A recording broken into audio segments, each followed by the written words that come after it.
Then step out and pull down. Now listen to the drum beat. Do a slow one. Good. Down, up, down, up, down, up, down, up.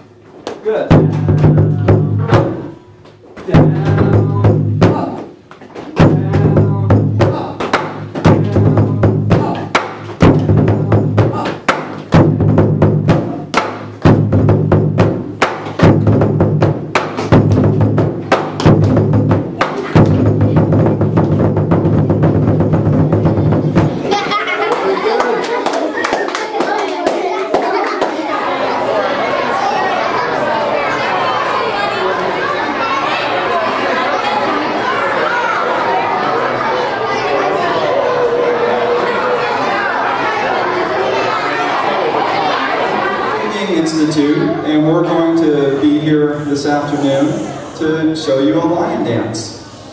The lion dance is very famous, very important in China. So before we do the actual lion dance performance, I'm going to tell you one of the stories about how the lion became connected with the Chinese New Year celebration. Now, does anybody here stay up late for New Year's? And did you see the ball drop? Yes. How long did the New Year's celebration last? About like 3 hours. Just a few hours. In China, when they celebrate the New Year, it lasts for 2 weeks. And their celebration combines most of our best holidays all into one. In the Chinese New Year, often it's common to give children a gift. So what holiday does that sound like to you? Christmas.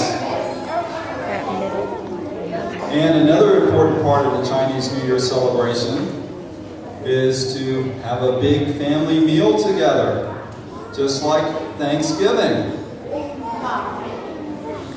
Now, on 4th of July, what do people like to do? Shoot a flower. Yeah, just say it out loud. Fireworks.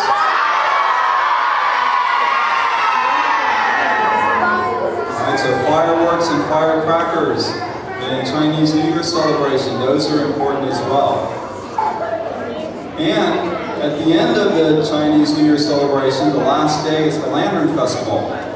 During the Lantern Festival, it's a full moon, so that's a time that if you have somebody you like, you might invite them to go out for a walk in the moonlight. You know, maybe give them some candy, a little bit like Valentine's Day. So the Chinese New Year celebration has many different aspects to it. But the lion dance is one of the things that people associate the most with the Chinese New Year celebration. And there's a reason for that. During the Chinese New Year, there used to be concern about an evil creature. This beast was known as Nian. Nian would come at the end of the year and come into the village, and he might steal the food from all the crops that people had stored up to feed them during the winter. And if the villagers had the food stolen, they might be starving during the winter. They wouldn't have much to eat.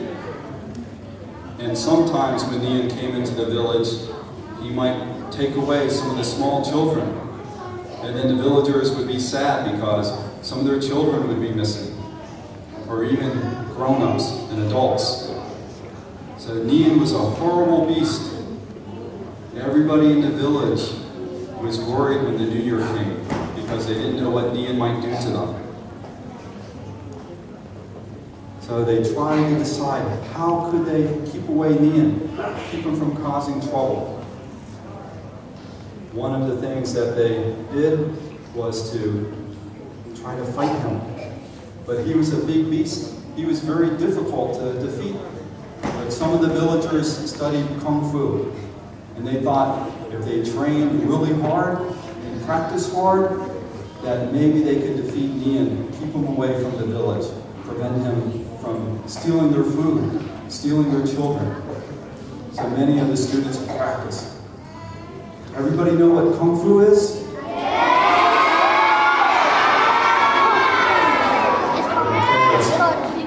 The Chinese martial art. But what it really means is hard work and effort, time. So the idea is if you want to be good at something, you have to work hard. You have to spend a lot of time training. So the people who decided that maybe they would try to fight Nian, they started practicing all year long, trying to make their Kung Fu the best it could be. So at the end of the year, if Nian came along, they could try to fight him off, scare him away from the village, protect the crops, protect their children. So let's show you how some of those villagers practice what they trained when they were working on their Kung Fu.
Basic kicks and punches. So here's a kick combination. So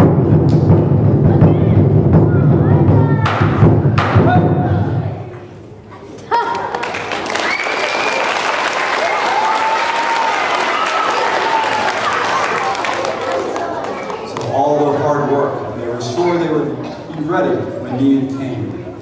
But Nian came to the village, they went out to face him. They didn't stand a chance.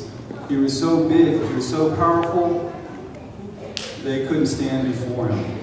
And he knocked them aside and still went into the village, stole their food, and even took some of their children. So now they were really desperate. They had tried their best fighters, and no one seemed able to defeat Nian. So they sent a petition to the Jade Emperor and asked him up in the heavens if he could do something to help them. So as the next year approached, and they were worried, they were nervous, because they knew Nian was going to be coming back. What could they do? And finally, notice came from the Jade Emperor, and he told them he would send his friend Lion down to protect them. The villagers were happy, but they were still nervous. Would the Lion be able to defeat Nian? They didn't know. But the Lion was there, and when Nian walked into the village, the Lion raced forward to meet him, growled and roared and attacked, and with one swipe of his claw, he slashed across Nian's face and cut him. And Nian had never had anybody hurt him before, and when he felt the pain, he was shocked, and he turned around and ran. He fled in fear, and the village was so happy that year. They had all of their crops. There was a good winter. They had plenty of food, and when they counted, none of the villagers were missing. All of the children were still there. Now they weren't nervous anymore. They thought next year it'll be easy. Lion will come and protect us. We'll never have to worry about Nian again.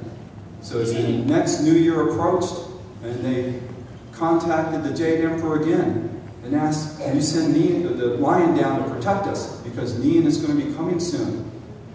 But this time, the Jade Emperor said the Lion wasn't available. He was already committed to do something else. And he couldn't come down and protect the village. So now the village was worried. What could they do? Without the Lion to protect them, their food would be stolen again. Villagers might be injured. And as they thought about what they could do, they started telling stories about the battle with the Lion. And they commented, did you notice how afraid Ying was when he saw the lion scratch him? He ran away.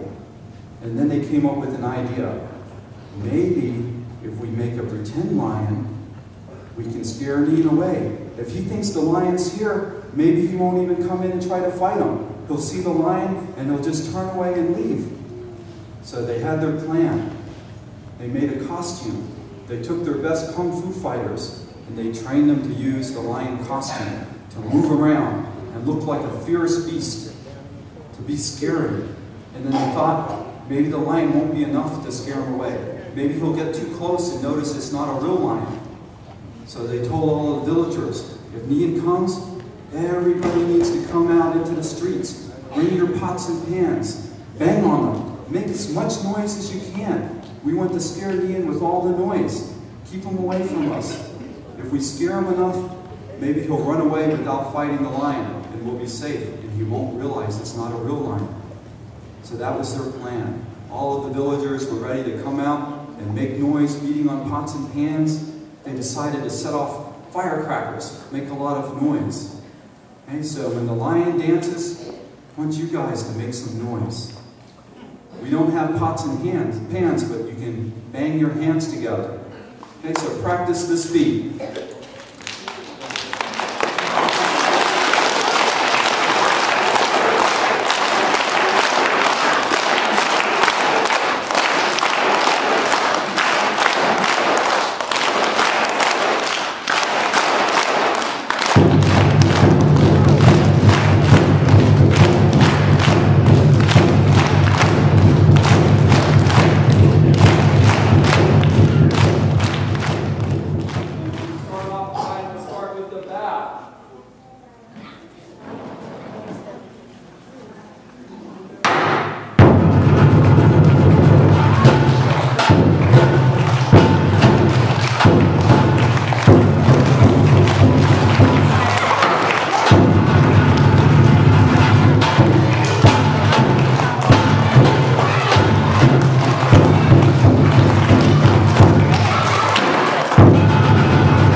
All of you kids, would you like to see your teachers come up and